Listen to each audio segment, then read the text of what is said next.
आज हम लोग बनाएंगे आम का अचार, वो भी सिंधी स्टाइल में। बहुत ही टेस्टी बनेगा। आइए बनाना स्टार्ट करते हैं। इसके लिए हम लोग कैरी लेंगे। मैंने यहाँ पे तोतापुरी कैरी ली है, आप चाहें तो राजापुरी कैरी भी ले सकते हैं। इसे धो के अच्छे से हम लोग इस तरह से काटेंगे। 1.5 से 2 इंच की लेंथ रखेंगे। इस तरह से देखिए काटना है।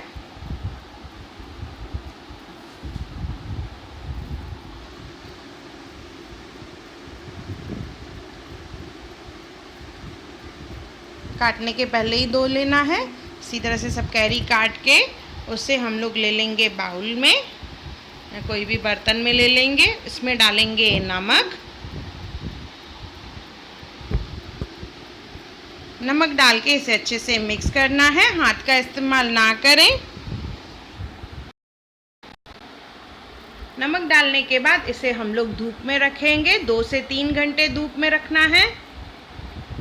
जब तक ये धूप में रखें तब तक हम लोग तेल गरम कर लेंगे। राई का तेल लेंगे, इसे अच्छे से गरम करना है और गरम करने के बाद इसे हम लोग ठंडा करेंगे।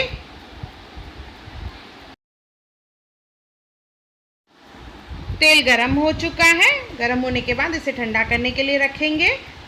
कैरी को 3 घंटे हो चुके हैं। अभी इसमें हम लोग डालेंगे मसाला। अचार का मसाला डालना है। ये रेडी अवेलेबल मिलता है मार्केट में। मैंने अपने चैनल पे भी अपलोड किया है। इसकी रेसिपी के लिए आप ऊपर आई बटन पे क्लिक करें या इसका लिंक जो है मैंने डिस्क्रिप्शन बॉक्स में भी दिया है। 4 चम्मच के करीब हम लोग मसाला डालेंगे। अचार का मसाला अच्छे से मिक्स कर लेंगे।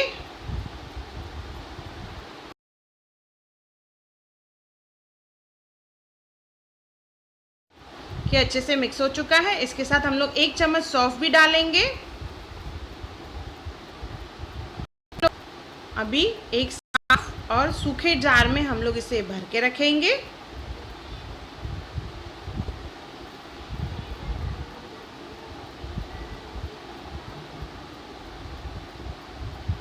तरह से जार में भरने के बाद अगर तेल ठंडा हो चुका हो तो डाल दें, नहीं तो इसे थोड़ी देर जब तक धूप में रखें जब तक तेल ठंडा हो। तेल ठंडा हो चुका है, इसे हम लोग जार में डालेंगे। तेल अगर कम लगे तो और तेल डालें। कैरी जो है तेल में डूबी हुई होनी चाहिए, पर याद रहे तेल को गरम करके ठंडा करके फिर ही डालना है। इसे अच्छे से मिक्स करेंगे। इसे 3 से 4 दिन हम लोग धूप में रखेंगे, उसके बाद ये रेडी हो जाएगी। आम का अचार बहुत ही टेस्टी है। एक बार ज़रूर बनाएं और कमेंट सेक्शन में मुझे ज़रूर बताएं कि आपको मेरा वीडियो कैसा लगा। और मेरा वीडियो देखने के लिए थैंक यू। मेरे चैनल हुनर मुस्कान का पे अगर आपको मेरे वीडियोस पसंद आते हैं तो उसे लाइक करें, शेयर करें और सब्सक्राइब करें। और मेरी नई आने वाली वीडियोस को देखने के लिए बेल आइकॉन ज़रूर क्लिक करें।